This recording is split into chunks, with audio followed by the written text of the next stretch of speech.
Hi guys, welcome to Office Blokes React. I'm Office Bloke Dave. I'm Office Bloke Mike. Office Bloke Daz. I thought you might have gone for it then. I thought you were going to do it. No. Saving it. No. Yeah, collectively we are the Office Blokes. We've got a Patreon, social media, merch, all that good stuff. Just click the link below and it'll take you where you need to go. We will. It's as simple as that. We appreciate everyone who subscribes to our little channel as well. Quite a few people aren't, but which is okay, I suppose. Whatever makes you happy. Go on. Yeah, you do you. Why not? Right then, China versus India clash. Border crisis is getting worse. World War III. World War III. Nice inflection there, Dave. Yeah, thanks. I've been Lovely. practicing. I've seen a few things on this of late. I don't know much about it, if I'm being honest. No, same here, and I've not really seen much on the mainstream news about it either. Yeah, I have. Not mainstream, but I don't know. I tend to sort of like dig a little bit deeper when I look at foreign politics and stuff like that. But the China-India sort of like situation, it started heating up a couple of weeks ago, I think, about maybe a couple of months ago now. Yeah. I think it's always ongoing. I think it's something that bubbles along. Yeah, for a long time. But it just seems to be heating up a little bit over the last few weeks or months. Right. Yeah. Okay. So is there some? I mean, I must admit, I'm not well up on why. I mean, I'm assuming maybe some disputed territories around there or something. Probably, it's probably like encroachment as well in different areas like that. Yeah. Anyway, you got a border. There's always a problem with your neighbour, isn't there? We've got it with Scotland, pain in the ass. Just Adrian tried building that wall and never finished it. I know, yeah. And half a job, Harry. Yeah. Liverpool with us. I mean, it goes even further, doesn't it? You know what I mean? Yeah, we talked about this on a previous video, about the sort of Indian military, and I wasn't sure if on paper we're allies with India or not. I assumed we were, and lots of people in the comment section had lots of things to say about colonialism and all that sort of nonsense. But I think like on paper we probably are. If it comes down to China, India, I'd say that we're probably on India's side, aren't we? Yeah, I can guess why a lot of Indians won't be overly enthused with the UK because of colonialism and things that we did in the past, which, we've got to say, fair enough. I wasn't there. But no, but I think these days, I think we're more on the side of sort of like friends and enemies, I would guess. Yeah. We're not sort of... Plus, India is a democracy as well, isn't it? Yeah. There's a big Indian population over here as well. So absolutely. I'm guessing a lot of people who are in India probably have relatives that live over here. I would guess so, or whatever it may be. There's a hell of a lot of people over there. There's a lot of connections in that sense, isn't there? There is. Very much so. Yeah. Well, let's find out about this then anyway. The China versus India clash. Border crisis is getting worse. Is it World War III? This is the India-China border.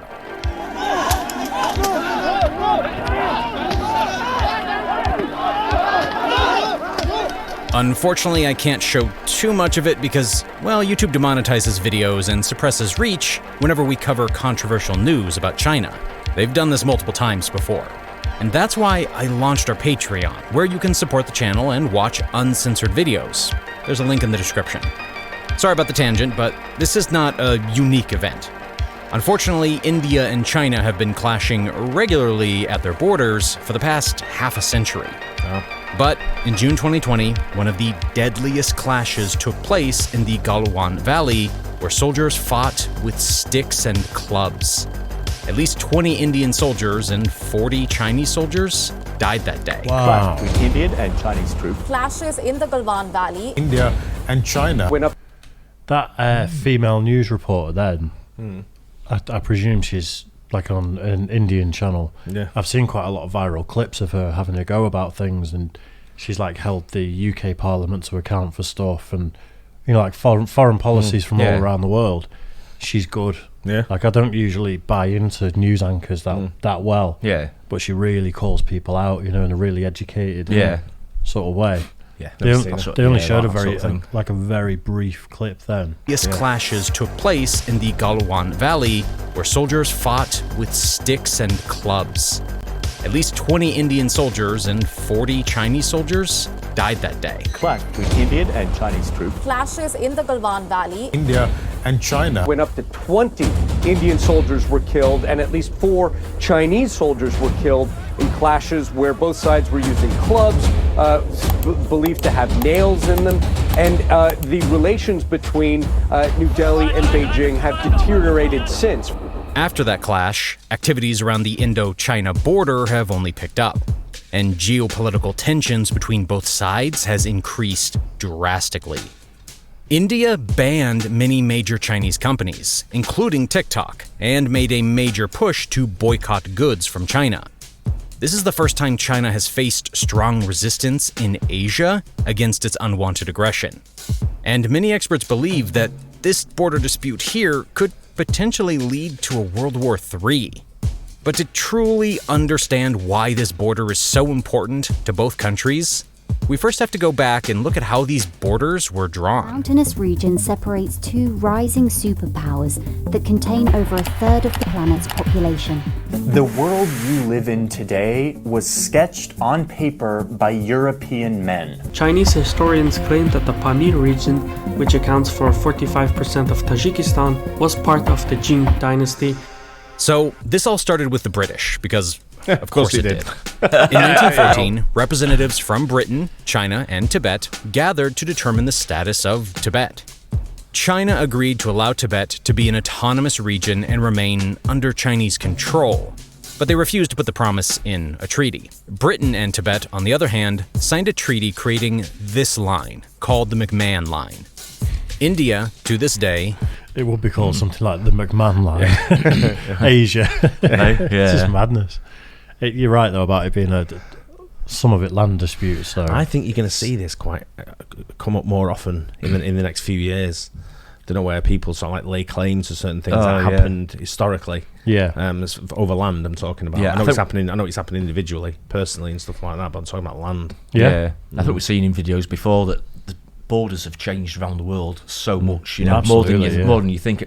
Yeah, when we're growing up, we think, right, well, that's the border there, that's the border there. They're those countries, but you know, they have changed a lot over the years, don't they? Over the centuries, you know. Yeah, it's like Scotland, the way they're banging on about everything now. They want independence, and I think we just call it England and just extend our border. So there's no more Scotland. Live in England now. There's not that many Scottish people, is there? No one cares. It's like 2 million or something, 3 million. Is that what it is? I think it's more than that. I think it's more than that. I don't think it's a lot. Not really. I don't know. Yeah, you know, I'm not sure, to be honest. Same, I don't know. I would have guessed more than that. I would guess between 5 and 10 million. Yeah, same. We'll Google it. Because there's probably quite a lot just in Glasgow, isn't there? Probably like a couple of million there, I would think, in surrounding areas. There's loads of them in the pub I go in. They're all in Blackpool as well for a couple of weeks. Yeah, exactly, yeah. Keep overdosing on deep fried foods, though. I'm mostly Scottish. I'm joking, by the way, yeah. Accepts the McMahon Line as the official legal border between India and Tibet. China, on the other hand, doesn't recognize the treaty and keeps trying to extend its border into Indian territory. In the 1940s, both India and China had a change of leadership, if you want to call it that. India declared its independence from Britain, and Mao's Communist Party took over China and founded the People's Republic of China. As soon as the communist government came to power, all of a sudden, China started having border disputes. I've already discussed many of their border issues in a previous video, including their issues with Taiwan. There seems to be a common denominator in all these border disputes, and that is the CCP. Similarly, right after taking power, the CCP insisted that Tibet was never independent and refused to recognize treaties signed by Tibet, giving rise to the India-China border disputes. After annexing Tibet in 1949, China kept on pushing the limits at the Indian borders, and in 1962, war broke out. Chinese troops crossed the McMahon Line and took up territory deep in the Indian side. The war lasted 1 month, and India suffered a humiliating defeat since it was a relatively new independent country. China had captured a considerable part of Indian territory, and a ceasefire was declared, which unofficially redrew the borders at line of actual control right here. Now, this is where the problems start. China attacked India, captured territory, and the new unofficial border was basically in Indian territory. In 1967, another war broke out, and this time India was able to push back some of the Chinese soldiers and regained some of its territory. This now changed what China controlled in terms of territory versus what China believed to be its territory. China believes that anything claimed in 1962 is a part of China, but it lost some of that in 1967. India still honors the McMahon Line agreement and believes that China is still legally occupying Indian territory. This is the reason behind why a lot of subsequent clashes have happened here. Both countries have soldiers patrolling the area, and both countries have different definitions of where their borders are. I mean, you can tell why this is a recipe for clashes. Luckily, both countries realized that, but China refused to come to a peaceful agreement about the border dispute. They agreed that both soldiers from both countries cannot use military weapons against each other, meaning no. I was just about to ask about that. I was thinking that before when he said they're fighting with sticks. I was going to say they sort of tooled up with guns and everything, and all ammunition, and you're fighting with sticks. But there's the answer. As soon as the shot's fired, it's a real act of war. And then sticks with nails in, wouldn't it, as well? That's not a military stick with a nail in it. Sounds like Millwall away. Yeah. When we sort of joked about that general who had loads of medals on one of the first videos, which seemed to trigger a lot of people. But I don't remember learning about these sort of conflicts ever, if I'm being honest. Yeah. So there have been legitimate short wars and conflicts. I suppose there are all around the world, aren't there? So you can't know them all. Yeah. But so there will be lots of Indian military that have seen combat potentially with China over the past few decades. Yeah, it would have been. It's crazy. Yeah. From both countries cannot use military weapons against each other, meaning no guns around the 2-mile strip around the supposed line of control. That is why, when you see clips of recent clashes, soldiers are fighting with sticks and rocks. Our top story at this hour, there has been yet another face-off between Indian and Chinese troops. After troops of both countries engaged in deadly hand-to-hand fighting. Video came to light after a clash occurred on December 9th in northeastern India's Arunachal Pradesh state. All of this goes to show, John, that there are real tensions between New Delhi and Beijing. And a funny thing that arose because of this treaty is that soldiers from both sides would use loudspeakers to troll each other. Here's a funny clip of Chinese soldiers trolling Indian troops by playing Indian music. I mean, they're pretty dope songs, but I can't play them because, copyright. But please, hit that like button so this video doesn't get buried by the YouTube algorithm. And I'm so sorry about asking for likes so much in these recent videos, but I put a lot of hours into these videos, and without your likes, these videos will get very few views. So thank you to everyone who drops a like. All right, back to the story. Another interesting event happened in 2017. China started building a road in the Doklam Plateau, which is an area that's not in China. In fact, it's part of Bhutan. China assumed that, with Bhutan being a small country, they might not get much pushback. And they were right. Bhutan was not able to push back the Chinese military. So they asked the Indian military to enter Bhutan and destroy Chinese construction. After a tense standoff, China agreed to move back and take down the construction. There was a lot of Chinese aggression happening, but there is one piece of good news in all of this. Ever since the 1967 war, there were no casualties on either side of the border. Both countries actually take pride in this, claiming to have the most peaceful border disputes in the world. Well, that all changed in 2020. Clashes in the Galwan Valley. India and China. When up to 20 Indian soldiers were killed and at least 4 Chinese soldiers were killed in clashes where both sides were using clubs, believed to have nails in them. Tensions were already high. Think about the fact that they're just using clubs and rocks and nails and things like that. Must be brutal. Pretty savage, isn't it? There's like 20 and potentially 40 on the other side. 60 people killed. How many people injured as well? Yeah. That must have been an absolute bloodbath. Yeah, but it was terrible. Just infest the waters with like piranhas or something. You know what I mean? Yeah. Just a man-made river between all of them that's just too dangerous to cross. Crocodiles and sharks with lasers on their heads and stuff. High before the deadly clash took place, as both sides were increasing the number of soldiers at that border. India claimed that China was moving into India's side of the LAC. Both sides decided to disengage after talks were held, but China still had a camp in the buffer zone, which was against the agreement. So, some Indian soldiers went to inspect the camps, and this is when the deadly clash took place. 20 Indian soldiers were killed during the clash. While China never confirmed the number of casualties they suffered, it's believed to be around 30 or 40.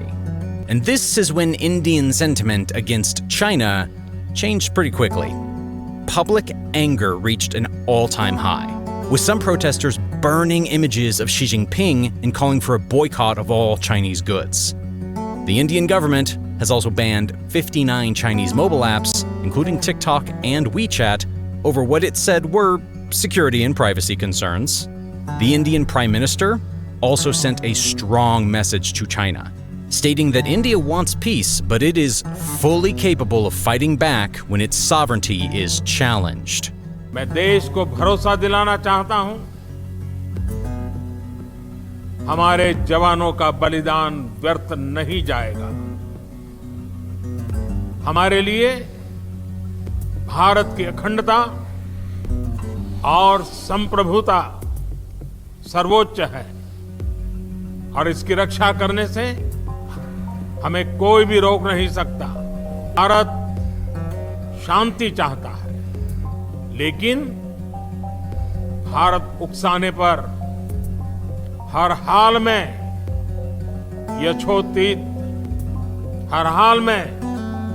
यथोचित जवाब देने में सक्षम है। Now this... Well said. I don't think I've ever heard an Indian speak so slow. No, true. But that was like concise. You know, that was cold. Wasn't it, really? Yeah, matter of fact. Yeah. He's not the Prime Minister now, is he? I'm not sure. Nobody. I don't know much about politics over there. Don't think so. I think it's changed, hasn't it? Did he get done for corruption? Hard to say. I'm not too sure, to be honest. That's what happened with him. I'd hate to guess. Yeah, just based off the comment section. No, I thought something happened to him. हाल में यथोचित जवाब देने में सक्षम है। Now this is the kind of response I don't think the CCP was expecting. Usually this is how China has operated around its border, 2 steps forward and 1 step back. They capture territory in neighboring countries, then there are peace talks, and they decide to concede some of the captured land back. So in the end, China has more control, and all is back to normal. But in this case, the response was pretty fierce and unexpected. Unlike some other Southeast Asian countries, India has a big military and a big economy. So it made use of both of these to fight back against China's aggression. Militarily, India has been increasing presence and fortifying the border. Economically, India has limited Chinese companies' access to their market. And on top of that, India is incentivizing companies to move their operations out of China and into India. The call to boycott Chinese products is now growing once again. Gathering the Chinese products from their homes and setting them on fire, people have protested across India, calling for both military and economic action after 20 Indian soldiers were killed along the border with China for the first time in 45 years. The Indian government has been offering tax incentives and discounted land to companies to move their manufacturing into India. Of course, the CCP's zero COVID policy isn't helping China either. Apple is planning to move its manufacturing out of China, and their top pick is India. Companies like Nike, Toyota, and Samsung are also looking to diversify out of China. And India is proving to be an attractive destination. It has a large labor pool and a long history of manufacturing. Also, it does help that India is the world's largest democracy. Over the next few years, it will be interesting to see how the India-China relationship evolves. Yeah, wow, it's interesting. That. Yeah, so it's sad to know how that'll pan out. I'm sure it was a couple of weeks ago, like 2 or 3 weeks ago, I read something similar to what they were talking about there about clashes. Yeah, right. Then it was like kicking off again at the border. But like I say, I mean, we've done videos on the military, and they've got a really big military Powerful, as well. India, haven't they? I know China are up there as well, but super powerful India, nations. It's huge army. Well, they're powerful, just not just in the army, on the military side. They're powerful economically, and you know. Well, they are now, aren't they? Yeah, absolutely. Yeah, getting just bigger and bigger all the time, I think, aren't they? You know, on the it's still Modi. Oh, it is still Modi. Yeah. Maybe it's the guy before him. Yeah. Kind of vaguely remember one of them got done for corruption.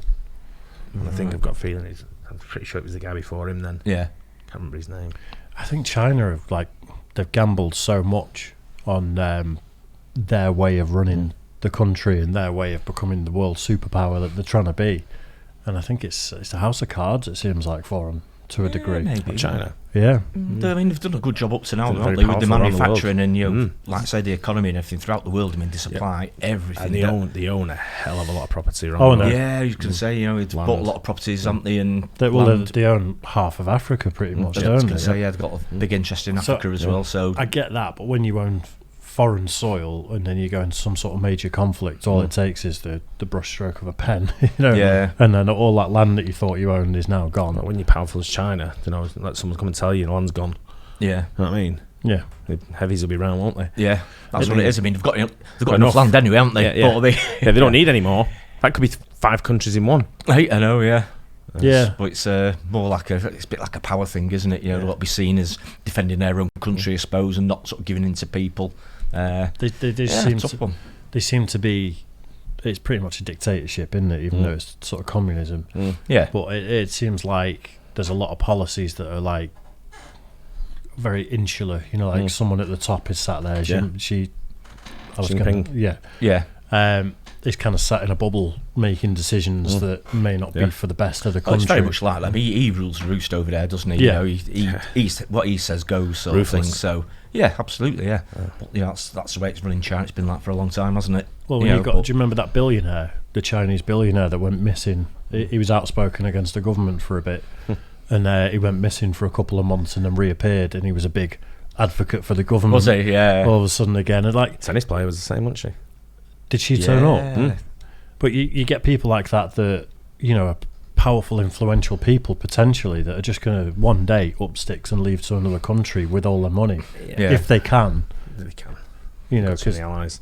They're still not more powerful than a country like China and the guy at the top of China. They're not, but powerful. You need your billionaires that are heads of industry and things like that. But with China, they've got play ball as well, though. China own it all themselves. Exactly. I think they're there being billionaires a lot of the time because they let you sort of thing, because I think they have a big stake in a big company or something. Or it's every company. It's every company. It's a bit like many countries like that. But yeah, it's I just think when you look at what they've done and how they've manufactured, how they've manipulated the world, they're a massive global power. I agree that they are now. Yeah. I'm just wondering if they've the plan is on very shaky ground. I think maybe they've peaked, and people like India now are sort of like coming back up there now, aren't they, and getting bigger and more powerful. I don't think China peaked. I think if China were on the decline, I think they'll just fucking take someone else over. Yeah, they're just going to say, right, we're here now. Maybe why they're looking at Taiwan. Yeah, because that could be certain countries you go to, and it's one of these where like I say, I've been many countries, and there's certain things you don't do when you go to a country. Yeah, number one, don't upset the locals. Don't say anything bad about the locals. Don't do anything that's going to offend them. Although I've done that quite a few places. Anyway, it's quite easy to do in some countries, and but you just don't, especially the government. You're going to end up in trouble. Yeah, absolutely. Yeah. You've got to play by the rules. 100%. Different countries, we might not like it because we're westernised. Different countries have got different rules. You just got to abide by it. If you're in someone else's country, you have to go with that and respect it. You try and go to like Saudi Arabia and argue with someone there. Guy wouldn't let me in the airport because he had a fucking pink shirt on, and he thought I was gay. Right. I'm like, mate, I won't want to tell you what I sold him. But it was a very confrontational moment. Let's put it that way. I can imagine. And I got my money's worth, but I could have been. He was a police officer. Yeah, I could have been in serious trouble. But They do not let gay people fly. Exactly. He's one of them. Why are you gay? She's good. I'm leaving, mate. Me and my boyfriend are leaving. Yeah, I was just proper upset, but I took it out on other Saudis that were in Manchester. So it's not my problem. I've always kind of think of World War III, because World War I and World War II were European affairs that then kind of spread further across the globe, that it'd kick off in Europe. But it's looking very likely that something will kick off in the east, and then I agree. European allies will then tag on to it. You got Russia, who's always like, fucking hard scratch you can't get to, pain in the arse, aren't they? Yeah. Sort of like the nuisance of the world at the moment. So it could start off in Europe with Russia. If anyone, it's going to be Russia. You think? Yeah. And what if there's an act of aggression like China do invade Taiwan? something's got to be done about that. Yeah. Who does something about it? I don't think anyone will do anything about it. It'd probably just be sanctions. Yeah. Economic Taiwan, sanctions. Taiwan, I don't think they would. No. I think they'd probably there'd be a bit of saber rattling and things like that, but I think they'd probably try and stay out of it. I would guess. Yeah. But yeah, interesting. Space, eh? Yeah. Good video. I don't care, but yeah. Anyway, hope you guys enjoyed it too. Don't forget to like and subscribe, and we'll catch you on the next one. Cheers, guys.